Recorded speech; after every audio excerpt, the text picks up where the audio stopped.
हिमाचल के लाल जेपी नड्डा 1 साल और अब भारतीय जनता पार्टी के अध्यक्ष बने रहेंगे। यानी कि बीजेपी के अध्यक्ष के रूप में जेपी नड्डा का कार्यकाल 1 साल के लिए और बढ़ा दिया गया है।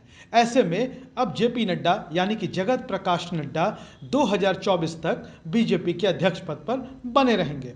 इस फैसले पर भारतीय जनता पार्टी की कार्यकारिणी ने मुहर लगाई है और वहीं गृह मंत्री अमित शाह ने इस बात की घोषणा प्रेस कॉन्फ्रेंस में की है। आपको बता दें कि जेपी नड्डा ने वर्ष 2019 के जून महीने में भारतीय जनता पार्टी की कमान संभाली थी। ऐसे में राष्ट्रीय कार्यकारिणी की बैठक में राजनाथ सिंह ने इस प्रस्ताव को रखा कि जेपी नड्डा का कार्यकाल विस्तार किया जाए और भारतीय जनता पार्टी के सभी सदस्यों ने सर्वसम्मति से इसे स्वीकार किया। अब बड़ा सवाल उठता है कि आखिर जेपी नड्डा में वो कौन सी ऐसी खूबियां हैं जिसको लेकर भारतीय जनता पार्टी ने उनका कार्यकाल बढ़ा दिया है। अब आपको बताते हैं कि 58 साल के नड्डा में वो कौन सी खूबियां हैं जिनकी वजह से वो बीजेपी के एक बार फिर से कार्यकारी अध्यक्ष चुने गए हैं या उनका कार्यकाल विस्तार कर दिया गया है। 58 साल के नड्डा के बारे में यह कहा जाता है कि वो भारतीय जनता पार्टी के शीर्ष नेता नरेंद्र मोदी और अमित शाह की पसंद है। इसके साथ साथ उन्हें भारतीय जनता पार्टी के मातृ संगठन आरएसएस का भी समर्थन हासिल है। जेपी नड्डा के बारे में यह कहा जाता है कि वो बेहद लो प्रोफाइल रहते हैं और काम करने में विश्वास रखते हैं। बीते 5 सालों में भारतीय जनता पार्टी के अंदर नड्डा ने कई जिम्मेवारियों का सफलतापूर्वक निर्वहन किया है। 2014 के लोकसभा चुनाव के दौरान उन्होंने भारतीय जनता पार्टी के मुख्यालय दिल्ली से पूरे भारत में पार्टी के चुनाव अभियान की निगरानी की थी।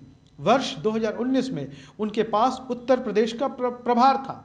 बड़ा मुश्किल दौर था क्योंकि समाजवादी पार्टी और बहुजन समाज पार्टी का गठबंधन था।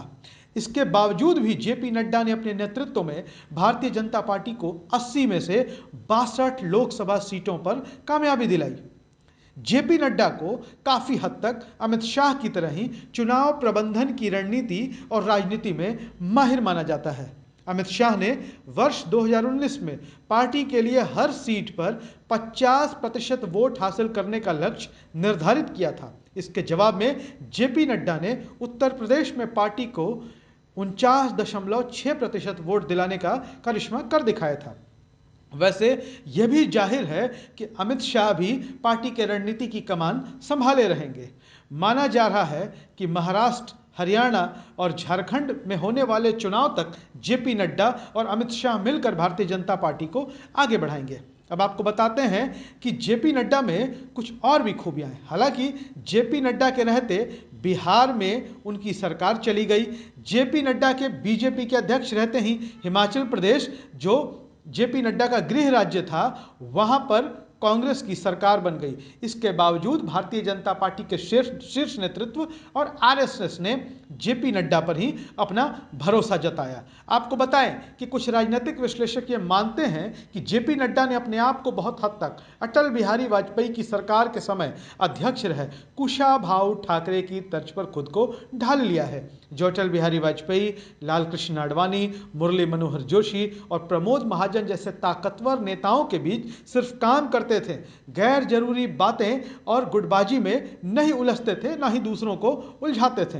हालांकि कई लोगों का यह भी मानना है कि कुशाभाऊ ठाकरे से उलट नड्डा मीडिया में खूब एक्टिव रहते हैं और एक हद से अधिक पीछे से अपनी भूमिका निभाने में यकीन भी नहीं रखते हैं। साथ ही जब भारतीय जनता पार्टी की चुनावी बैठकें होती हैं, रणनीति बनती है, तो उन बैठकों को लेकर वो बड़ी मेहनत से तमाम चीज़ों को डॉक्यूमेंट करते हैं।